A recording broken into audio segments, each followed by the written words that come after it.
Hello students, B.Sc part first के first paper में हम डिफरेंट फाइलम के बारे में स्टडी कर रहे हैं। इससे पहले की क्लास में हमने प्रोटोजोआ के कैरेक्टर्स और क्लासिफिकेशन के बारे में स्टडी किया था। आज हम प्रोटोजोअन्स के इकोनॉमिक इम्पोर्टेंस के बारे में स्टडी करेंगे। प्रोटोजोआ के आर्थिक महत्व के बारे में आज हम डिस्कस करेंगे। प्रोटोजोआ जो हैं वो एसेल्यूलर माइक्रोस्कोपिक ऑर्गेनिजम्स होते हैं और हर जगह पाए जाते हैं, वाटर में, सॉइल में and even as parasites on plants and animals. यानी कि प्रोटोजोअन्स जो हैं वो अति सूक्ष्म और एक कोशिकीय जंतु होते हैं और ये हर प्रकार के आवास में जैसे जल, स्थल, वायु तथा परजीवी के रूप में अन्य जंतुओं के शरीर में ये पाए जाते हैं। यह आकार में इतने छोटे होते हैं, they are so minute and they are apparently insignificant but they are of considerable economic value to mankind. हालांकि ये आकार में बहुत छोटे होते हैं और प्रथम दृष्टि में अगर हम देखें तो ऐसा लगता है कि इनकी इकोनॉमिक इम्पोर्टेंस या आर्थिक महत्व जो है वो नहीं होती है, लेकिन वास्तव में ऐसा नहीं है। भले ही ये आकार में बहुत छोटे हैं, लेकिन जंतु जगत में इनका अत्यधिक प्रभाव जो है वो पाया जाता है। यह दो तरह के होते हैं अकॉर्डिंग टू द एक्टिविटीज़। हम इनको टू हेड्स में डिवाइड करते हैं। They are beneficial protozoa and harmful protozoans, यानी कि लाभदायक प्रोटोजोन और हानिकारक प्रोटोजोन। दोनों तरह के प्रोटोजोन्स जो हैं वो हमें मिलते हैं। ऑल्दो जो बेनिफिशियल प्रोटोजोन्स हैं वो कहीं ज़्यादा हैं, अधिक संख्या में होते हैं as compare to the harmful protozoans. तो सबसे पहला जो कैरेक्टर हम स्टडी करेंगे कि ये हार्मफुल कैसे हैं, सबसे पहले ये यूज़फुल कैसे हैं, सबसे पहले हम देखेंगे they are how are they used as food. तो जब खाद्य पदार्थ की तरह ये कैसे इस्तेमाल में आते हैं। प्रोटोजोन्स जो हैं they provide food for insect larva, crustaceans and worms. यानी कि इंसेक्ट लार्वा, क्रस्टेशियन और वर्म्स जो हैं वो प्रोटोजोन पे फीड करते हैं और इन लार्वा, क्रस्टेशियन और वर्म्स पर फिश, लॉबस्टर, क्लैम्स और क्रैब्स जो हैं वो फीड करते हैं और इन फिशेस, लॉबस्टर्स और क्लैम्स पर फिर मैन जो है वो फीड करता है। यानी कि ये जो है एक फर्स्ट लिंक फॉर्म करते हैं, प्रोटोजोन्स जो हैं वो एक फर्स्ट लिंक फॉर्म करते हैं in various complicated food chains that exist in the oceans of the world. यह सरल और जटिल खाद्य श्रृंखलाओं की प्रथम कड़ी का निर्माण करते हैं। They form the first link, that means they are directly or indirectly they give food supply, they are food supply या they are sources of food supply to man। तो प्रत्यक्ष या अप्रत्यक्ष रूप से मानव को भोजन उपलब्ध करवाते हैं। सेकेंड, सिम्बायोटिक प्रोटोजोन्स, सहजीवी protozoa. Some protozoans are found in symbiotic relationship with other organisms। ये symbiotic relationship क्या होता है? सहजीवन जिसे हम कहते हैं, this is where two individuals live together and they both benefit each other। यानी कि सहजीवन दो जंतुओं के बीच का वह संबंध होता है जिसमें दोनों इंडिविजुअल्स जो हैं वो एक दूसरे के साथ रहते हैं, दे लिव टुगेदर और एक दूसरे को लाभ पहुंचाते हैं। That means both of them are benefited.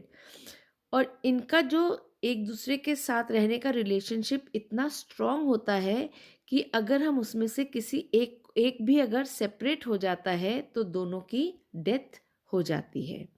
So certain protozoans जो हैं, जैसे फॉर एग्जाम्पल ट्राइकोनिम्फा एंड कोलोनिम्फा, ये दो ऐसे एग्जाम्पल्स हैं जो कि टर्माइट के गट में रहते हैं। टर्माइट के आहार नाल में ये प्रेजेंट होते हैं और वहाँ पर सेल्यूलोज का डाइजेशन करते हैं and they convert cellulose into glycogen which is used by both of them. So termite या दीमक की आहार नाल में ये प्रेजेंट होते हैं, सहजीवी के रूप में ये रहते हैं और सेल्यूलोज का डाइजेशन करते हैं और उसके बदले में यह से अपने सहयोगी के शरीर में आश्रय और भोजन प्राप्त करते हैं। थर्ड बेनिफिशियल जो है प्रोटोजोआ का बेनिफिट जो है that is they are helpful in sanitation, ये स्वच्छता में सहायक होते हैं। होलोजोइक प्रोटोजोन्स जो हैं they help indirectly in purification of water by feeding upon the waste organic matters. तो होलोजोइक या प्राणी संभोजी प्रोटोजोन्स जो होते हैं वो हानिकारक और जलाशयों में सड़न उत्पन्न करने वाले जीवाणुओं का भक्षण करते हैं। These protozoans play an important role in the sanitary betterment, in the improvement of water and in keeping water safe for drinking purposes। तो वाटर जो है जीवाणुओं का भक्षण जब ये करते हैं तो जल का शुद्धिकरण करते हैं और उसे पीने योग्य जो है ये बनाते हैं। Fourth benefit of protozoans is they are helpful in industry, या हम कह सकते हैं कि they are of commercial importance या व्यापारिक महत्व इनका क्या होता है। The skeleton of dead marine protozoans foraminiferans और रेडियोलेरिया जो है they sink at the bottom and form the oceanic ooze at sea bottom. So ये महासागरीय महासागरीय उसके जो सी बॉटम जो है उनके समुद्र के तल पर जो है यह एक ओशनिक ऊज फॉर्म करते हैं, महासागरीय पंख जिसे कहते हैं वो फॉर्म करते हैं, क्योंकि उनका कंकाल जो है जो डेड मरीन प्रोटोजोन्स उनका कंकाल जो है वो वहाँ पे सेटल हो जाता है। 30% ऑफ ओशनिक बेड जो है वो इस ऊज से कवर्ड होता है। ग्लोबी जेरिना जो प्रोटोजोन है उसके ऊज से ये बना हुआ होता है। तो जो ये सेटलमेंट होता है इनका जिससे कि ये महासागरीय पंख का निर्माण होता है। These skeletal deposits are of many uses, ये कई तरह से इनका इस्तेमाल जो होता है यह फिल्टरिंग एजेंट्स के रूप में काम आते हैं और इनसे चॉक भी बनता है और इनसे एब्रेसिव्स जो हैं वो भी बनते हैं। This is the example of foraminiferans and these are the radiolarians जो कि लाइमस्टोन ब्लॉक्स जो हैं उनको फॉर्म करते हैं, जो ओशनिक ऊज जो है सेटल होता है। Now they also act as the building material, जो स्केलेटल डिपॉजिट्स होता है जो कि कंकाल जो एकत्रित होता है फॉर्मेनिफेरन और रेडियोलेरिया का, वो धीरे धीरे इकट्ठे होते होते एक लाइमस्टोन का रॉक जो है वो फॉर्म करता है। तो ये जो लाइमस्टोन का रॉक या चट्टान जो नीचे फॉर्म हो जाती है इसका व्यापारिक जगत में बहुत महत्व होता है। These limestone is provided by the globigerinian ooze, जैसे हमने इससे पहले वाले एग्जाम्पल में भी स्टडी किया था कि कैसे इनका यूज़ होता है। इसके साथ ही यह जो है यह एक तरह का जो क्लिफ्स ऑफ डोवर जो है वो सेडिमेंट जो रॉक्स हैं वो फॉर्म करते हैं। वाइट चॉक्स जो है क्लिफ ऑफ डोवर की वो फॉर्म करते हैं, या स्टोन बेड्स ऑफ पेरिस जो हैं वो भी इनसे फॉर्म होती हैं। सो ये दीज आर दी निम्यूलाइट्स जो हैं these are the largest protozoans जो कि यह कंकाल फॉर्म करते हैं लाइमस्टोन का। लाइमस्टोन बेड्स जो हैं ये फिर बिल्डिंग मटेरियल में काम आते हैं। दो एग्जाम्पल्स ये यहाँ पर आपको शो कर रहे हैं जो कि this is the example of the Cliff of Dover of England, और ये जो है this is the stone beds of the Paris. तो ये जो है ये बिल्डिंग ब्लॉक्स की तरह काम आते हैं बिल्डिंग्स में। देन ऑयल एक्सप्लोरेशन, पेट्रोलियम जो है उसका ओरिजिन ऑर्गेनिक होता है और स्केलेटल डिपॉजिट्स जो हैं पोर्मेनिफेरा और रेडियोलेरिया के वो हमेशा ऑयल डिपॉजिट्स के साथ एसोसिएशन में मिलते हैं। तो इससे हमें यह मदद मिलती है कि हमें एग्जैक्ट लोकेशन जो है वो ऑयल की पता चल जाती है, यानी कि जहाँ पे हमें स्केलेटल डिपॉजिट्स फोरामिनिफेरा और रेडियोलेरिया का मिलेगा, इसका मतलब है वहाँ पे हमें ऑयल भी मिल सकता है। तो ये ऑयल के एक्सप्लोरेशन में भी मदद करते हैं। देन इकोलॉजिकल रोल, इनका इकोलॉजिकल रोल क्या होता है?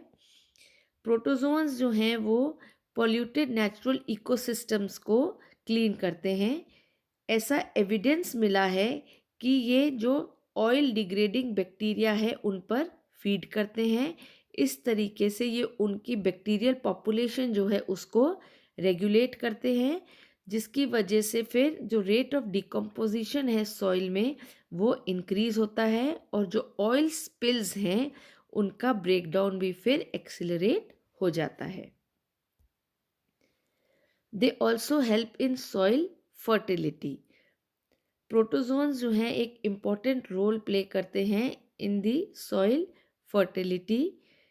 जो सॉइल का बैक्टीरिया है उनके ऊपर ये जो है फीड करते हैं प्रोटोजोन्स। एंड प्रोटोजोन्स जो हैं they also excrete nitrogen and phosphorus in the form of ammonia. Nitrogen is excreted in the form of ammonia and phosphorus is excreted in the form of orthophosphate. So ये जो excretions हैं इनकी this increases the fertility of the soil, जिसकी वजह से plant growth जो है वो improve होती है। Then they are also beneficial in scientific study.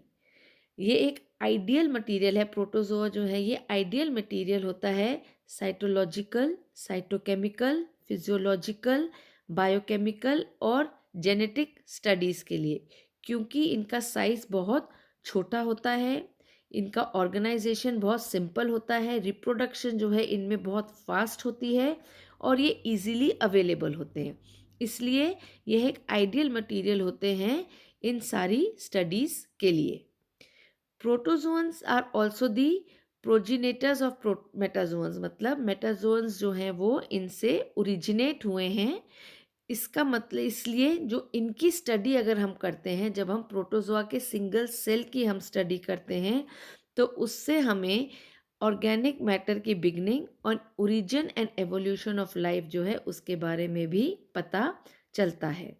तो प्रोटोजोन्स की फिजियोलॉजी जब हम स्टडी करते हैं तो हम सेल की फिजियोलॉजी जो है उसके बारे में बहुत इजीली हम समझ सकते हैं। एक इम्पोर्टेंट प्रोटोजोन है टेट्राकाइमिना जेलेई।